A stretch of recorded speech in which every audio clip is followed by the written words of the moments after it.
नमस्कार aspirants, Partha academy में आप सभी का स्वागत है। आज हम बात करेंगे railway lines of Himachal Pradesh की। तो चलिए देखते हैं।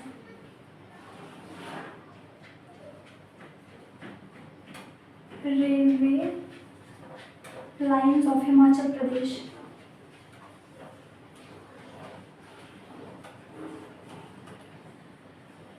Railway lines of Himachal Pradesh की बात करेंगे हम। तो सबसे पहले हमें पता होना चाहिए जो रेलवे लाइंस हैं वो कितने प्रकार की होती हैं। तो हम देखते हैं कितने प्रकार की होती है। दो प्रकार की होती है। एक होती है हमारी नैरो गेज और दूसरी होती है हमारी broad gauge.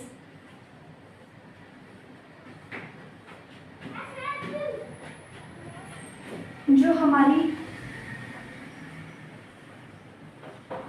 Narrow gauge railway lines होती हैं उनकी जो ये ब्रेड्थ होती है ये 2 फीट 5 इंच होती है, और जो ये ब्रॉड गेज रेलवे लाइंस होती है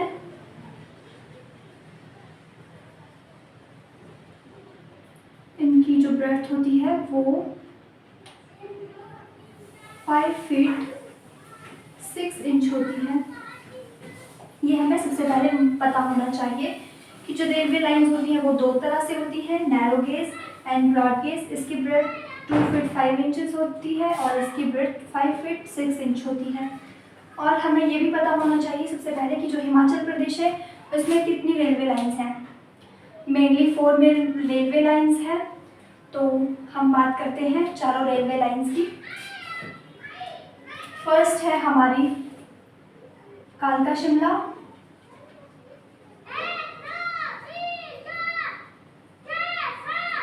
सेकेंड है हमारी Jogindernagar Pathankot,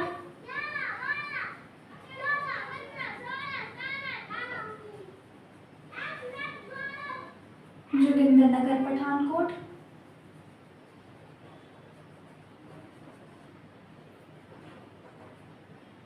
third one is Una Nangal चेडू,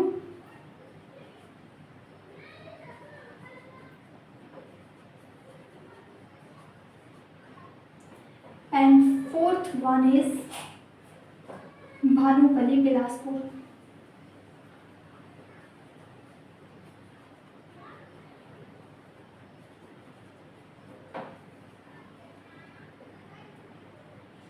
जो हमारी ये 3 रेलवे लाइंस है कालका शिमला, जोगिंद्रनगर पठानकोट, ऊना नंगल चेडू, ये जो है पूरी बनकर तैयार हो गई है और इस पर रेल भी चलती है। जो हमारी ये भानुपल्ली बिलासपुर वाली रेलवे लाइन है ये अभी नई रेलवे लाइन है और ये जो है अभी अंडर कंस्ट्रक्शन में है। इसका कंस्ट्रक्शन अभी प्रोसेस में है। तो अब हम सबसे पहले जो कालका शिमला रेलवे लाइन है इसके फैक्ट्स जानेंगे, इसके बारे में जानेंगे कि इसका निर्माण कब हुआ, कैसे हुआ, किसके दिमाग में सबसे पहले आइडिया आया एंड ऑल सारी बातें हम देखेंगे अभी।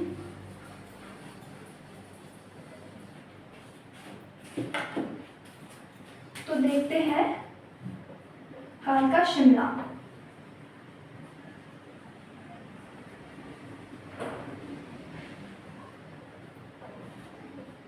जो हमारी कालका शिमला रेलवे लाइन है सबसे पहले हम देखेंगे कि जो ये रेलवे लाइन है इसका विचार सबसे पहले किसके माइंड में आया, कहाँ पर आया, किस जगह में आया और कब आया।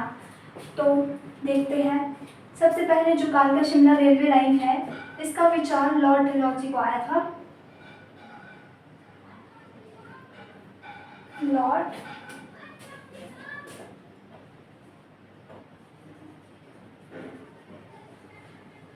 डलहौजी को आया था और ये हमारा कल्पा में आया था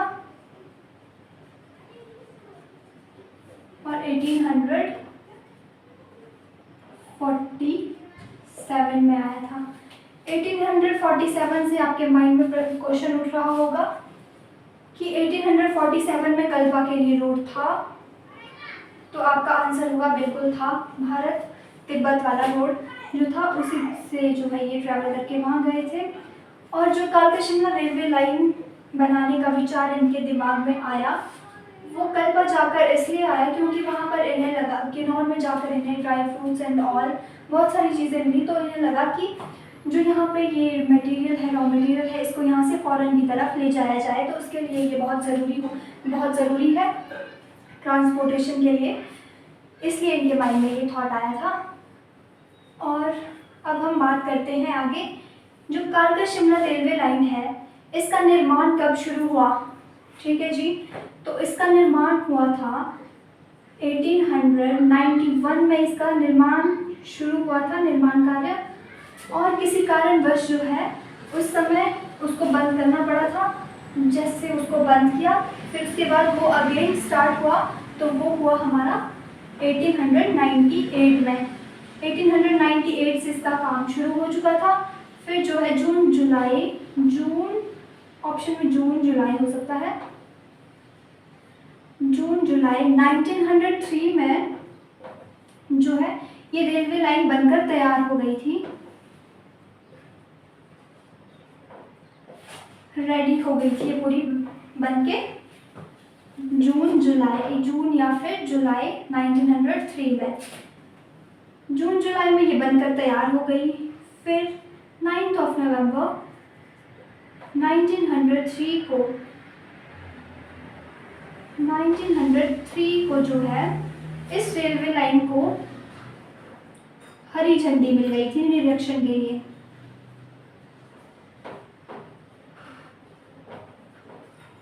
मतलब जब ये पूरी रेडी हो चुकी थी उसके बाद इसका निरीक्षण के लिए इसके लिए हरी झंडी मिल गई थी 1903 में। फिर 1906 में जो है ये इस पर रेल चलना भी शुरू हो गई थी।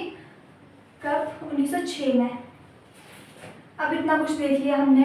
सबसे पहले किसके माइंड में ये थॉट आया कि कालका शिमला रेलवे लाइन निकलनी चाहिए, कहाँ पर आया, कब आया, इसका निर्माण कार्य कब शुरू हुआ और कब बनकर ये तैयार हुई, कब इस पर रेल चलना शुरू हुई। अब प्रश्न ये बनता है कि जो ये रेलवे लाइन का काम हुआ इसका मुख्य इंजीनियर कौन था, तो हमें पता होना चाहिए उसका नाम H.S. हैरिंगटन है।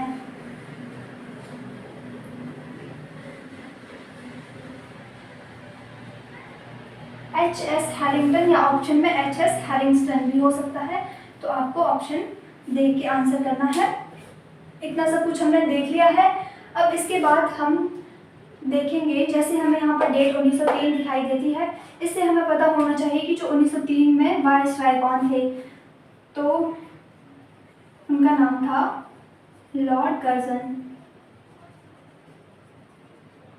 क्या नाम था? Lord Curzon.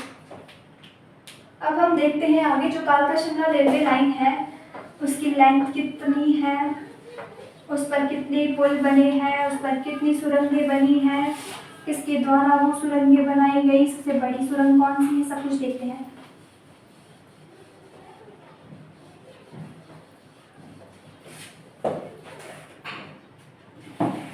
सबसे पहले बात करते हैं लेंथ की। लेंथ इसकी 96.4 किलोमीटर है और इसमें 869 ब्रिजेस हैं और टनल्स इसमें, जब ये रेलवे लाइन बनकर तैयार हुई थी उस समय इसमें 107 टनल्स थी और प्रेजेंट टाइम में इसमें 102 टनल्स हैं। ये हमें पता होना चाहिए। जो हमारी इनके बीच की 5 टनल्स है वो डिस्ट्रॉय हो गई है, इसलिए ये अब वर्तमान में 102 ही रह गई है। अब हम देखते हैं कि जो ये टनल्स हैं इनमें से सबसे बड़ी टनल कौन सी है, तो जो सबसे बड़ी टनल है उसका नाम है बरोग या ऑप्शन में बड़ोग भी हो सकता है। तो बड़ोग नाम की जो सुरंग है वो सबसे बड़ी सुरंग है। अब क्वेश्चन ये उठ सकता है कि जो ये सुरंग है इसको किसने बनाया, तो इसको बनाया इंजीनियर बरोग ने। इंजीनियर बरोग ने इसको बनाया था, परंतु जो ये इंजीनियर बरोग थे इनके द्वारा जो है इस टनल के दोनों सिरे नहीं मिल पाए, वो थोड़ा सा मतलब रास्ता भटक गए। यहाँ से काम स्टार्ट हुआ, यहाँ से काम स्टार्ट हुआ, परंतु वो बीच में मिले ही नहीं, जिस कारण जो है इंजीनियर बरोक जी को डेली का 1 रुपये का जुर्माना लग रहा था, जो कि बहुत ज़्यादा होता था उस समय। जब उनको डेली का 1 रुपये का जुर्माना लग रहा था, तो वो डेली का उसको नहीं पे कर पा रहे थे, क्योंकि उस समय का 1 रुपया बहुत ज़्यादा होता था। तो वो इस जुर्माने से परेशान होकर उन्होंने अपनी आत्महत्या कर दी। जब उन्होंने अपनी आत्महत्या कर दी, तो जो ये बलोच सुरंग है, इसका काम किसी और ने ले लिया। किसी और ने इसका काम किया, जिनका नाम था भलकूराम। ठीक है जी, भलकूराम था उनका नाम। जो ये भलकूराम थे, ये एक शेफर्ड थे, भेड़ बकरी चराने वाले थे ये। और इन्होंने जो है इस टनल को बनाने का काम लिया। इन्होंने इस टनल को बनाया, फिर से इसको बनाया और इसके जो दोनों सिरे थे उनको मिला दिया। फिर जो है भारत सरकार द्वारा इनको इंजीनियर भलकू की उपाधि दी गई।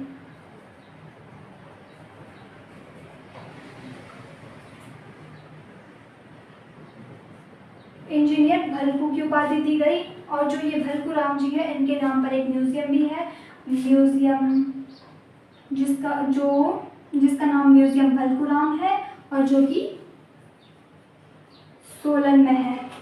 इतनी चीज़ें हमें पता लग गई कालका शिमला रेलवे लाइन के बारे में, कि इसकी लेंथ कितनी है, इसमें कितने ब्रिजेस हैं और कितनी टनल्स हैं इसमें। जब ये बनकर तैयार हुई थी उस समय कितनी टनल्स थी, और प्रेजेंट टाइम में कितनी टनल्स हैं इसमें। और जो इसकी सबसे बड़ी सुरंग है वो कौन सी है, बरोग, और वो किसने बनाई थी, इंजीनियर बरोग ने बनाई थी। उनके द्वारा इसका काम पूरा नहीं हो पाया, और उनको जो है 1-1 रुपये का जुर्माना लग रहा था, जो कि उनसे पे नहीं हो पा रहा था। और उन्होंने मतलब कि परेशान होकर अपनी आत्महत्या कर दी। और उसके बाद ये कार्य भलकूराम जी ने संभाला, जो कि एक शेफर्ड थे। और जो ये शेफर्ड भलकूराम थे, ये इस टनल को बनाने में जो है सफल हुए। तो भारत सरकार ने इनको इंजीनियर भलकू की उपाधि दी। और जो ये इंजीनियर भलकूराम जी है, इनका एक म्यूजियम भी है, जो कि सोलन में है। अब हम आगे देखते हैं इसके बारे में कि जो हमारी कालका शिमला रेलवे लाइन है, इसको यूनेस्को द्वारा वर्ल्ड हेरिटेज साइट में रखा गया।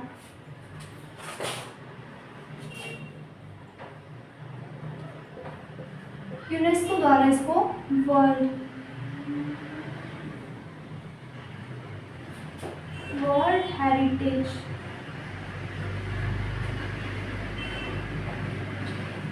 हेरिटेज साइट में रखा गया। क्वेश्चन यहाँ पर ये बनता है कि यूनेस्को द्वारा कालका शिमला रेलवे लाइन को वर्ल्ड हेरिटेज साइट में कब रखा गया। तो हमें पता होना चाहिए कि इसको 2008 में रखा गया। जब हमारे पास क्वेश्चन ये बनता है कि यूनेस्को द्वारा कालका शिमला रेलवे लाइन को वर्ल्ड हेरिटेज साइट में रखा गया, तो हमें एक और चीज़ याद आनी चाहिए कि मतलब हिमाचल प्रदेश में दो ही चीज़ें ऐसी हैं जिनको वर्ल्ड हेरिटेज साइट में रखा गया है। तो जो हमारी दूसरी है वो है हमारा great Himalayan national park. Great Himalayan national park, जिसको 2014 में वर्ल्ड हेरिटेज साइट में रखा गया। अब हमें ये भी पता लग गया कि जो कालका शिमला रेलवे लाइन, इसको यूनेस्को द्वारा वर्ल्ड हेरिटेज साइट में रखा गया 2008 में। फिर ग्रेट हिमालयन नेशनल पार्क को 2014 में रखा गया। अब हमें पता होना चाहिए जो हमारी कालका शिमला रेलवे लाइन है, इस पर रेल कब चली, पहली रेल कब चली और वो किस तरह की रेल थी। तो सबसे पहले 1921 में चली थी और वो थी Shivalik express. Shivalik express, Shivalik express toy train थी वो। ये भी हमें पता होना चाहिए। अब जब यहाँ पर 1921 आ रहा है तो हमें पता होना चाहिए कि जो महात्मा गांधी है वो हिमाचल प्रदेश आए थे, हिमाचल प्रदेश के शिमला आए थे वो। तो वो शिमला कब आए थे? 1921 में फर्स्ट टाइम आए थे। वो किसके द्वारा ट्रैवल करके आए थे? इसी शिवालिक एक्सप्रेस में वो आए थे शिमला। ये भी हमें पता होना चाहिए। और हमने वैसे सारे इसके फैक्ट्स जान लिए हैं। आशा करती हूँ कि आप सभी को ये सब समझ आ गया होगा। अब मिलते हैं आपको नेक्स्ट वीडियो में, जिसमें हम डिस्कस करेंगे जोगिंद्रनगर पठानकोट रेलवे लाइन, ऊना नंगल चेडू रेलवे लाइन, और जो हमारी 4th रेलवे लाइन रहती है जो कि भानुपल्ली बिलासपुर है, वो अभी अंडर कंस्ट्रक्शन में है। 3-4 किलोमीटर उसका वर्क डन हुआ है अभी, बाकी उसका काम पेंडिंग में रहता है। अभी वो मतलब काम हो रहा है। Thank you.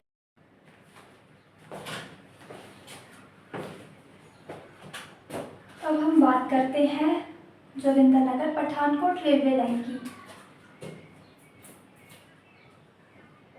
अभी तक हमने कालका शिमला रेलवे लाइन देखी और हमने उसके बारे में सब कुछ जान लिया कि उसका निर्माण कब शुरू हुआ, किसके द्वारा शुरू हुआ एंड ऑल सब कुछ। अब हम देखेंगे जोगिंद्रनगर पठानकोट रेलवे लाइन।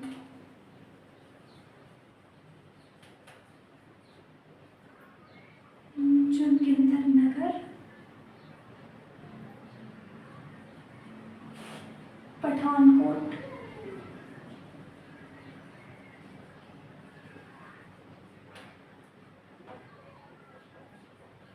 जो हमारी जोगिंद्रनगर पठानकोट रेलवे लाइन है, सबसे पहले तो हमें ये पता होना चाहिए ये नैरो गेज है या फिर ब्रॉड गेज है। तो ये है हमारी नैरो गेज, नैरो गेज। और अब बात करते हैं हम जोगिंद्रनगर पठानकोट रेलवे लाइन की लेंथ की। इसकी लेंथ है 113 किलोमीटर और ये जो है हिमाचल प्रदेश की सबसे लंबी रेलवे लाइन है। ठीक है जी।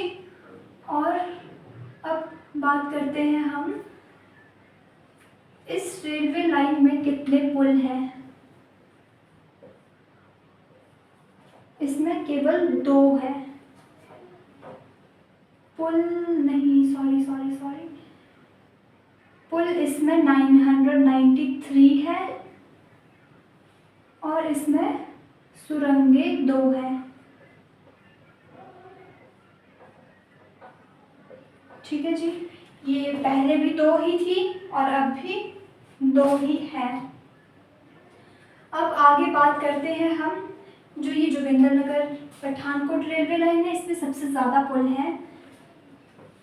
और अब देखते हैं हम कि जो ये जोगिंद्रनगर पठानकोट रेलवे लाइन है, इसको बनाने का मुख्य उद्देश्य क्या था, इसको किस पर्पज से बनाया गया था। सबसे पहले हमें ये पता होना चाहिए कि इसका काम कब शुरू हुआ और कब ये बनकर तैयार हुई। तो इसका काम शुरू हुआ था हमारा 1926 में। 26 में काम आरंभ हुआ और फिर 1929 में ये बनकर तैयार हो गई थी। ठीक है जी। अब हमें ये भी पता लग गया है इसका काम 1926 में शुरू हुआ और 1929 में बनकर तैयार हो गई थी। अब हम इसके पर्पस की बात करेंगे कि इसका मेन पर्पस क्या था इस रेलवे लाइन को बनाने का। तो इसका मेन पर्पस था उस समय पे जो है मंडी में शानन हाइड्रो प्रोजेक्ट बन रहा था। शानन हाइड्रो प्रोजेक्ट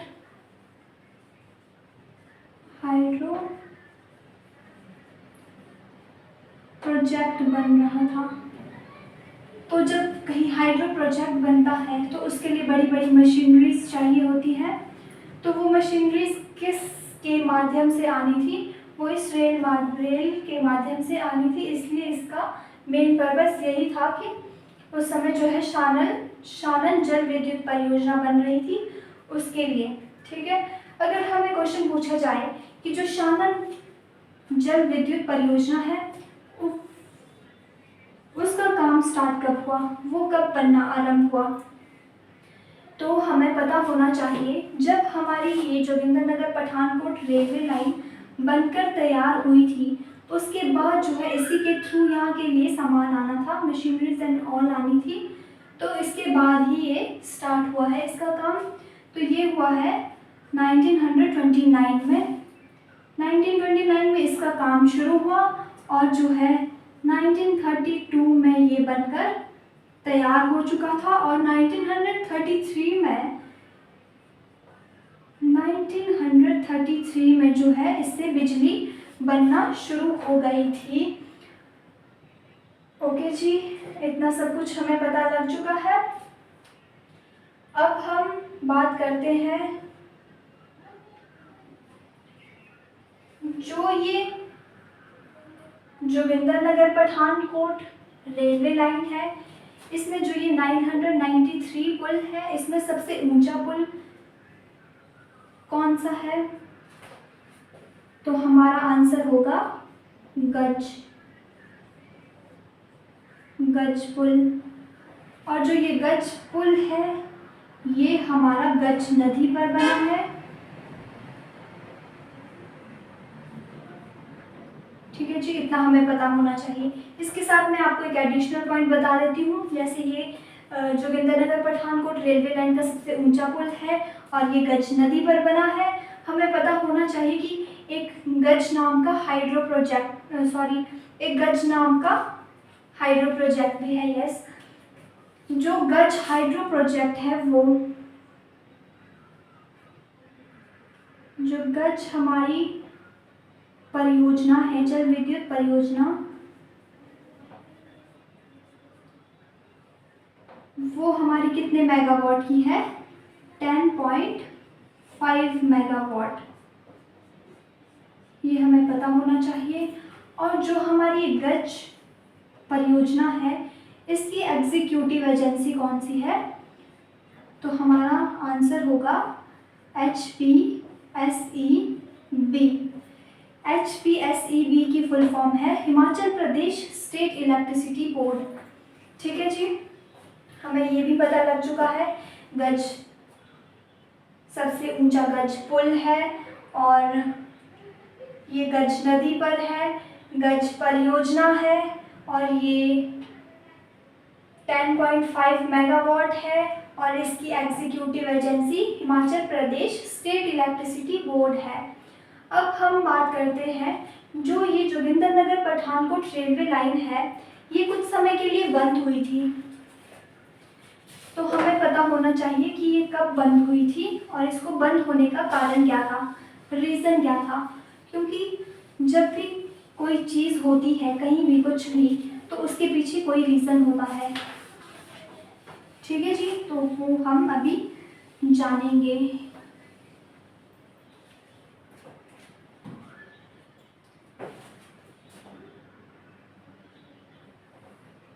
तो जो ये रेलवे लाइन है ये 1942 में बंद हुई थी।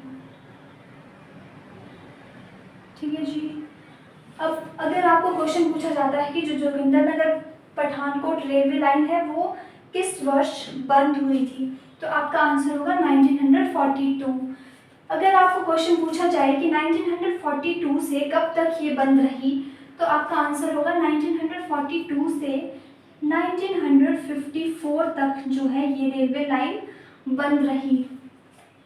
अब इसका मेन रीज़न क्या रहा है कि ये क्यों बंद रही, तो हमें पता होना चाहिए कि 1939 से 46 तक जो है हमारा सेकेंड वर्ल्ड वॉर चल रहा था, तो उसकी वजह से जो है इसको बंद करना पड़ा। इसका मेन रीज़न यही था कि सेकेंड वर्ल्ड वॉर। तो हमें ये भी पता लग गया कि 1942 से जो है ये बंद हुई थी और 54 तक। रीज़न इसका सेकेंड वर्ल्ड वॉर था। और उसके बाद अगर हमें क्वेश्चन पूछा जाए कि जो ये रेलवे लाइन है इसको फिर से कब शुरू किया गया, तो हमें पता होना चाहिए 54 तक ये बंद थी, ठीक है। 54 के बाद 55 में 1955 में इसको फिर से शुरू किया गया। और प्रश्न हमारे पास ये बन सकता है कि किसने इसको फिर से शुरू किया था, किसने इसको फिर से खोला, ठीक है। तो हमारा आंसर होगा लाल बहादुर शास्त्री।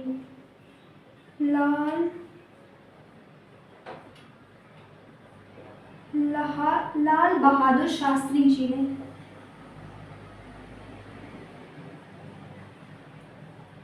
ठीक है जी। 1942 में बंद हुई थी, 1954 तक बंद रही, 1955 में अगेन ओपन हुई और लाल बहादुर शास्त्री जी द्वारा खोली गई। अब हमें नेक्स्ट ये भी पता होना चाहिए कि जो जोगिंदरनगर पठानकोट रेलवे लाइन है इस पर किस तरह की रेल चली, मतलब उस रेल का नाम क्या था। तो हमें नाम भी पता होना चाहिए, उसका नाम था Kangra valley rail. Kangra valley rail, okay. ये भी हमें पता चल गया कि रेल का नाम कांगड़ा वैली रेल था। अब हमें जब यहाँ पर कांगड़ा वैली दिखता है तो हम ये कह सकते हैं कि जो कांगड़ा वैली है उसको जो है हल्दून घाटी के नाम से भी जाना जाता है।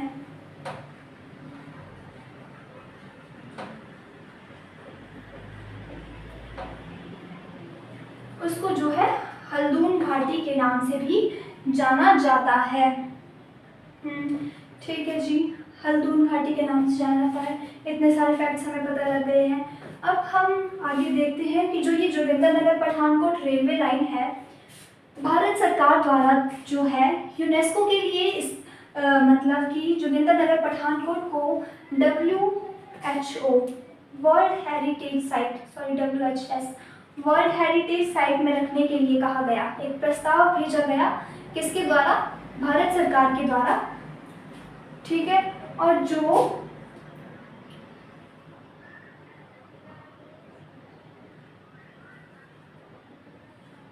यूनेस्को के लिए भारत सरकार द्वारा प्रस्ताव भेजा गया और जो कि पारित नहीं किया गया।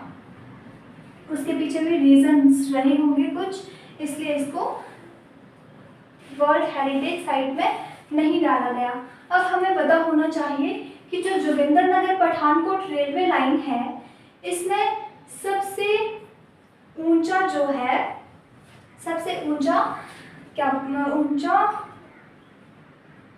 रेलवे स्टेशन कौन सा है? जो हमारा जोगिंदरनगर पठानकोट रेलवे लाइन है इसका सबसे ऊंचा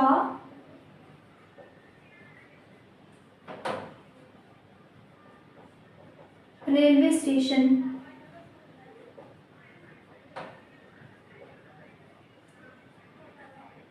स्टेशन कौन सा है? तो हमारा आंसर होगा अहजू रेलवे स्टेशन।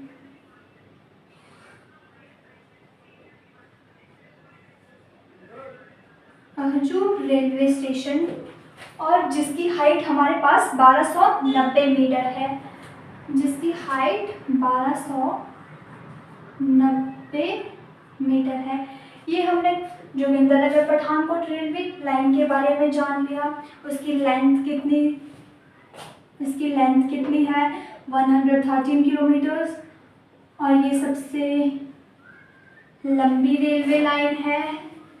इसमें केवल 2 पुल हैं और इसमें केवल 2 वो है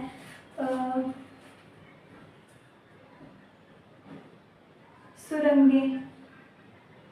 और इसमें पुल 993 है।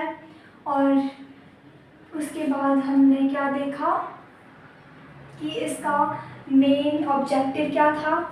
मेन इसका ऑब्जेक्टिव था कि जो शानन हाइड्रो प्रोजेक्ट है वो बन रहा था। और उसके लिए जो मशीनरीज एंड ऑल लाने के लिए जो है इसका निर्माण करना ज़रूरी था। हमने इसका सब कुछ देख लिया, ये बन भी रही कब से कब तक, कैसे कैसे। अब हम बात करेंगे लास्ट रेलवे लाइन जो है हमारी उन्ना नंगल चेडू। ठीक है जी, अब हम उन्ना नंगल चेडू की बात करेंगे।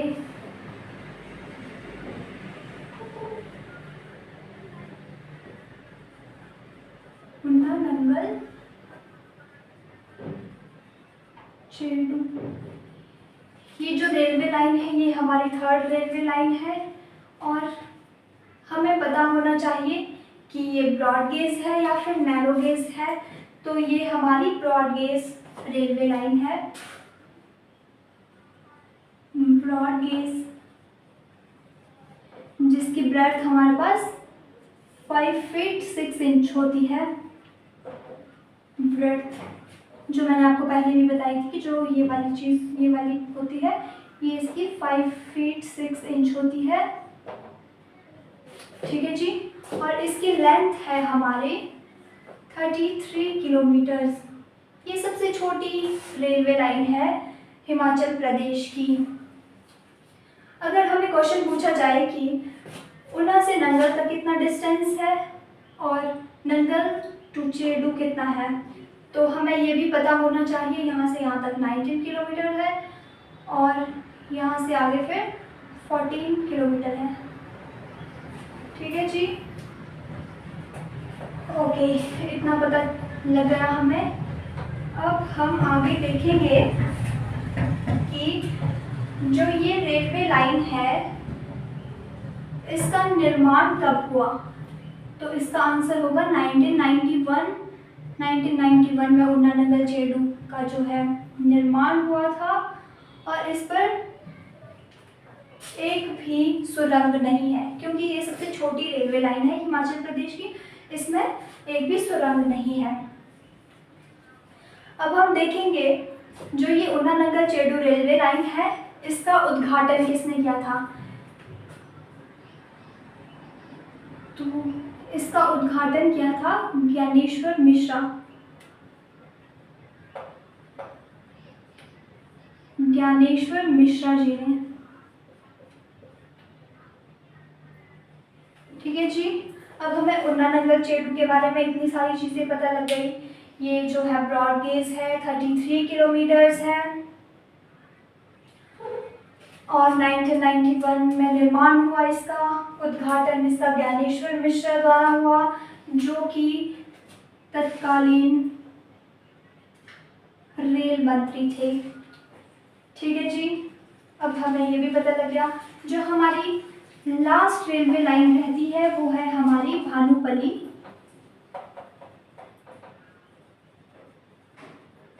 भानुपल्ली बिलासपुर। जो हमारी ये रेलवे लाइन है ये ओनली 3 किलोमीटर्स कंस्ट्रक्ट हुई है अभी और इसका टोटल जो डिस्टेंस है वो 64 किलोमीटर्स है। ये अभी अंडर कंस्ट्रक्शन में है तो इसके बारे में ज़्यादा कुछ नहीं है।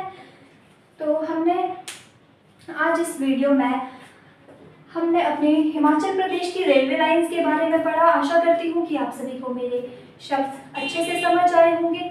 मैंने अपनी तरफ से एकदम सरल भाषा में समझाने का प्रयास किया है। तो थैंक यू।